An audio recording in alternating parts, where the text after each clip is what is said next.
What's up, guys? We got a good video today. We're going to be going over Joe Rogan demanding some changes to the UFC, which he's already done before. But hey, if you haven't heard about this, I think it's a great topic to continue the conversation of MMA. And then we're going to be going over Colby Covington and this rapper named Lil Pump. I looked him up, but he hasn't posted a video in a long time. But this Lil Pump guy and Colby Covington, you remember when Lil Pump almost choked out Covington in a tight guillotine? They released the rest of this video, and Colby Covington continues to get trashed. We'll talk about that a little bit, see what's next for them, and hopefully have a good little videos. With that, let's get right into it. Joe Rogan demanding some changes for the UFC.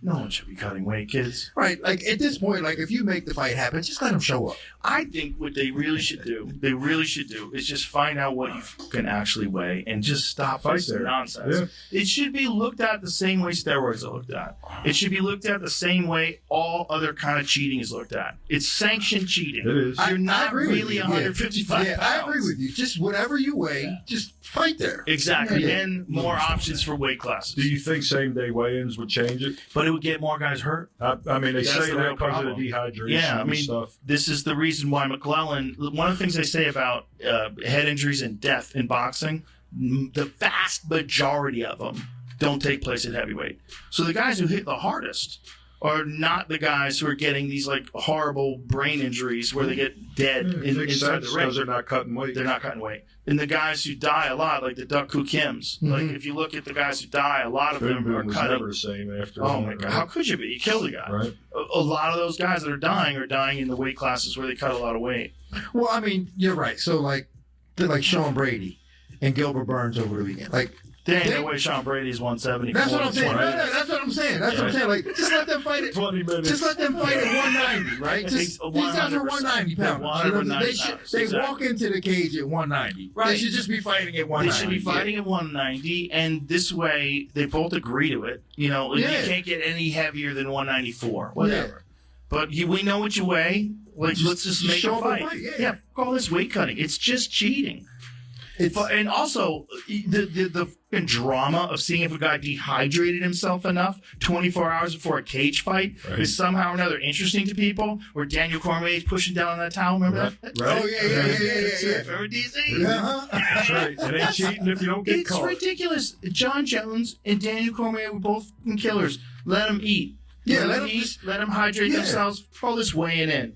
You know what you weigh? Figure out what you weigh when you make the contract. Yeah, and then just that's what it is. Yeah, that's what it is. That's what you weigh, and be loose about it. If a guy's a pound over, a pound under, who gives a fuck? Buzz Brands offers a wide variety of high-quality, low-cost, and low-dose THC options. It's made for the functional person who uses THC, whether it's to enhance life, for pain, or for mood. They have energy drinks, my personal favorite, gummies, shots, and ice creams, guys. Whenever you make a purchase, enter Bear in the notes. Yeah, guys, comment down below. What do you think about that? You know, they had some great points here. And, well, first off, too, with MMA, it is not the next day, guys. You have, like, 72 hours after you make weight until your fight. And then you're wondering, like, hey, well, how is boxing more brain damage or more injuries than MMA? So all my boxers out there, comment down below if you know someone who has CTE, who has been punched until they have to go to the hospital and they didn't come back the same, or they've died.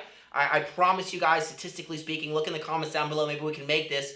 How many of you have seen that versus MMA, guys? You know, comment MMA, yes. You know, boxing, yes. And let's see who has the most comments, because I guarantee you it's way more prevalent in the boxing community. And why is that? Well, it's like, well, MMA, you know, they have kicks and knees and elbows and all that. But you have to remember, guys, when it comes to MMA, they're not just... There are so many more limbs, and then also the possibility of a takedown present, that guys aren't just going... So there's a few ways I want to preface this. I'm just trying to figure it out. So first off, there's less things to think about, right? So when I'm boxing, if I know I throw a body shot, I'm not worried about, you know, like jumping my effing head for a guillotine or something like that because my neck's exposed. And then also, if I'm going to unload and do something, you know, I'm not worried about a freaking knee coming up the middle and hitting me in the face, right? So with boxing, there's that aspect of it. So it's less things to worry about, so you can be more active in the fight. But then also, secondly, it's one discipline, one skill. So imagine a guy who does nothing but boom, boom, boom, boom, boom, boom, boom. They're just punching the whole time. That's all they practice. That's all they know is this, right? Versus a guy might do some boxing, you know, on Monday, Tuesday, Wednesday, he's doing Muay Thai. You know, Thursday, Friday, he's going to do grappling. And then, you know, Saturday, Sunday, he's going to do sparring. So it's not, I'm not saying that they're not, technically talented strikers, which they are some in the UFC, but boxing is just a whole lot different, especially when it comes to terms of brain damage. And the third thing is, since you don't have all these opportunities, leg kicks, calf kicks, you know, teeps, all this good stuff, there's a lot of head hunting in boxing, right? And then a lot of times when you go to the body, it's for them to drop their hands down so then you can rip to the freaking head. So there is an immense more amount of total strikes being thrown, because remember, MMA distance is also further than boxing distance. So there's more strikes being thrown. Even if you combine legs, you know, elbows, knees, complete strikes, there's more strikes being thrown. Obviously, it's all punching in the boxing, and then a lot heavier percentage of that is going to the head. So if that makes sense, you know, you're sparring as well too. It's the exact same thing in sparring, so it just adds up. Boxing is a lot more dangerous for your head than MMA. Believe it or not, because I was a huge doubter about this when I started boxing. I'm like, how the fuck is that even possible? You're getting head kicked, you're getting knees, elbows. Well, come to find out, look it up. It's so true. So with that, guys, what do you think about the weight cuts? Because I know for amateur boxing, at least, it was the same day weight cut. And for me, it absolutely sucked. Like, did I have to dehydrate a little bit? Absolutely. The morning of, because I was like right there on the weight, so I wanted to be like a half a pound lighter. So I'm still dehydrating in the morning a little bit, doing some cardio. And then the second I weighed in, you know, I have like 13 Pedialytes. I got like the carb gummies, lots of bread, white rice, things like that, high on the glycemic index. So my my glycogen, all my stores can get nice and filled up, and I can retain that water, right? And that's why you do electrolytes and things like that. So, do you think, though, that weight cutting is unfair? Let's comment down below, too. Is weight cutting unfair, guys? By the way, I love the community y'all make online in my comment section. Thank you so much for my trending videos. Love seeing all the questions and different possibilities and ideas y'all are giving. But anyways, on these weight cuts, is it fair or not? Okay, so let's just say we'll just do like lightweight, right? So you got 155, right?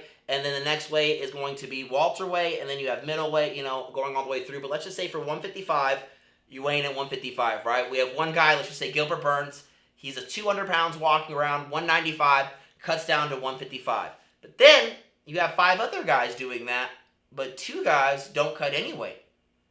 Is that fair? Because to me, what I'm seeing in the MMA, since that is the rules, maybe it would be cheating when it first started, but not cheating, but a competitive advantage, you know, for doing the weight cut, especially when you have 2 to 3 days to completely recover, reheal. And also, I don't know the 100% rules, but you are 100% allowed to have an IV after your weight cut, but it has to, like, there's certain rules and regulations, but professional MMA fighters, I'm telling you, they can be like 100% hydrated when it comes to that weight cut. But the longest thing it takes is that brain liquid and fluid to come back.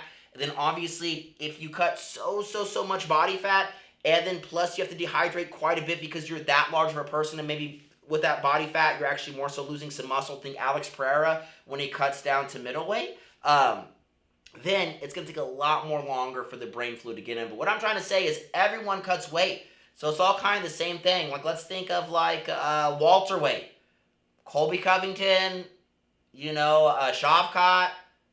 Back in the day, Jorge Masvidal, they didn't cut any weight, but everyone else, they're all cutting weight. They're all cutting weight. So, is it just stupid for the guy who's not cutting weight to cut weight? Because that is part of it. I don't really know. But the second thing is, it would be cool just to have a weight class where you just fight at your own competition, your own natural weight. Because in that way, in the UFC, every guy at 155 is really like 180, 200 pounds. Well, then, if you just did it the way Joe Rogan's talking about, it would all be the exact same thing, and you're not worried about someone way bigger than me fighting me. But now, and like how Joe Rogan said too, you can't just test them the day of, like, to see what their weight is. You're going to have to already know their weight, their base metabolic rate, and a few other things, I guess, to look at to ensure that is their weight. And, you know, the weight is already 10 to 15 pound discrepancy, completely fine.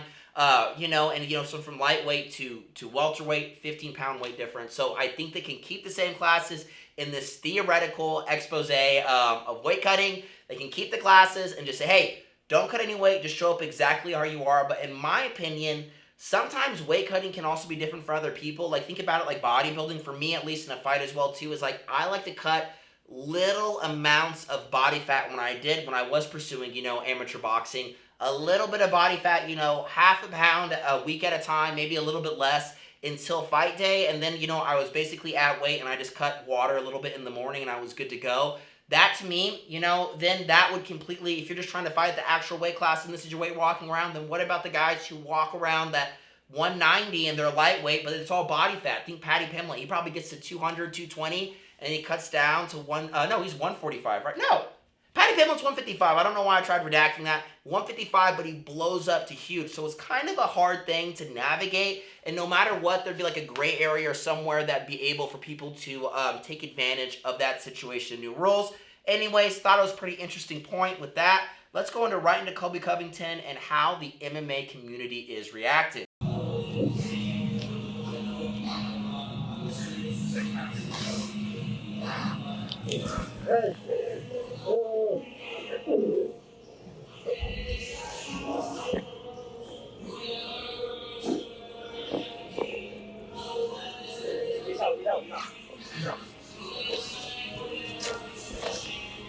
Look at his eyes, bro.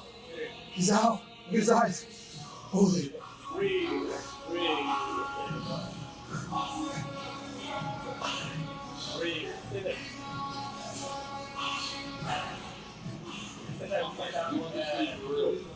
Fans weren't thrilled with Colby after seeing this, writing, "Crazy to keep choking after the tap. Colby and L for that, not gonna lie. Bro tapped multiple times. Nothing about this was cool. He tapped multiple times. Colby should be demoted on his jiu-jitsu belt and should never be allowed to fight again. This isn't okay, especially for a bum." That's assault. Yeah, guys, what do you think about that? I mean, to me, and I don't want to judge too much, but I think Lil Pump, is a loser, whatever. But to me, like, you're going in, and I get it.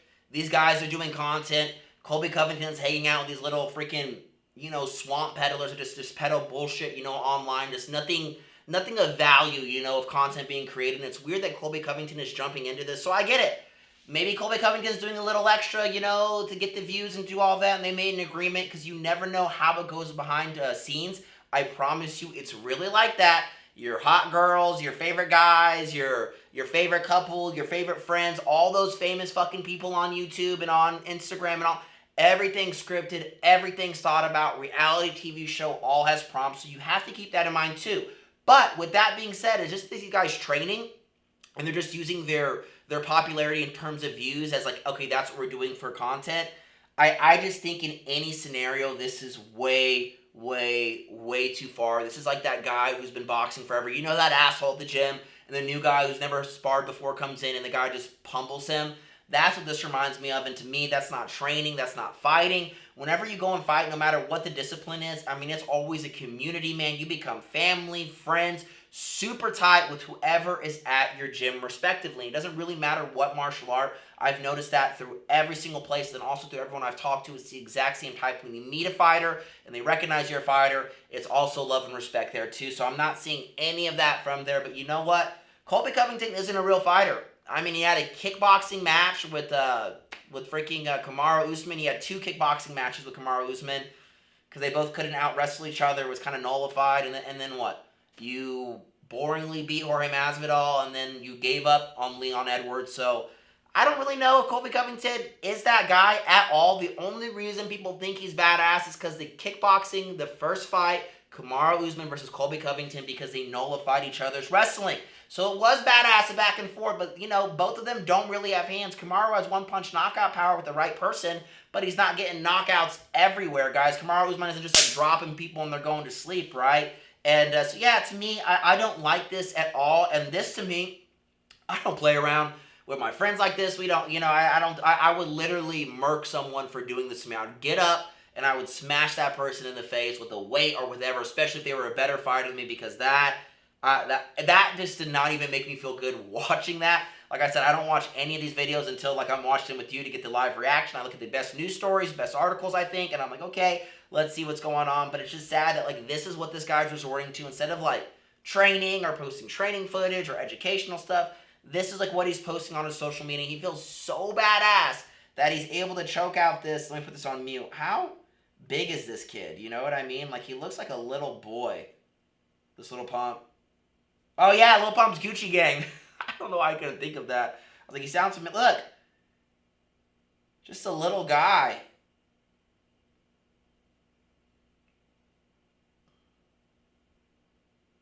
Gosh, dang, man. Dang, he choked the shit out of him. I'm surprised he didn't hurt his neck. Let's see if we can see him on the floor when he lets go. And you can just see, he's just choking out this little untrained freaking, social media guy, and he thinks he is so badass. Ladies, as a man with 2 sisters and a mother, I grew up with three girls. I'm a husband, devoted husband and father.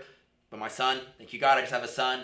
Ladies, stay away from guys like this. They got issues. Men, don't be friends with guys like this. This is not... God dang, I think that's terrible, man. I hate people like that. I hate people who make gyms like that and things like that. Gyms should be a place of learning, getting better. And when someone taps out, if you're a real fighter and you're a real man or a real woman, when someone taps out or you're busting the shit out of their face after, let's say someone does you wrong, right? Unless they have gone like way overboard. I'm talking like raping or murder or something like that. But let's just say someone disrespects you and you start fighting them, man. But when you have them on the ground and, hit them once or twice after you've knocked them down on the ground, if they're still conscious, they're still trying to... But then just end it right there, man. Don't keep going until, they're knocked out and you're knocking out teeth and smashing their faces on rocks. I know guys like that. They're not cool, especially when I was younger. You know what I mean? I'm so happy I've gotten away from that crowd and people like that. But stay away from people like that. Colby only does that because he can't do that to people inside the ring that are ranked the same as him and weigh the same amount as him. Leaving it there, guys. A little bit of an entertaining video, a little bit of a fun one. Just trying to kill the time. If you thought this was entertaining or educational in any way, give me a subscribe. It really helps out. Costs you nothing. Your subscriber to unsubscriber ratio on YouTube does not matter. It's not cool. No one cares about it. It's not like Instagram or Twitter. So give me a subscribe. Love y'all. I'm out. Peace.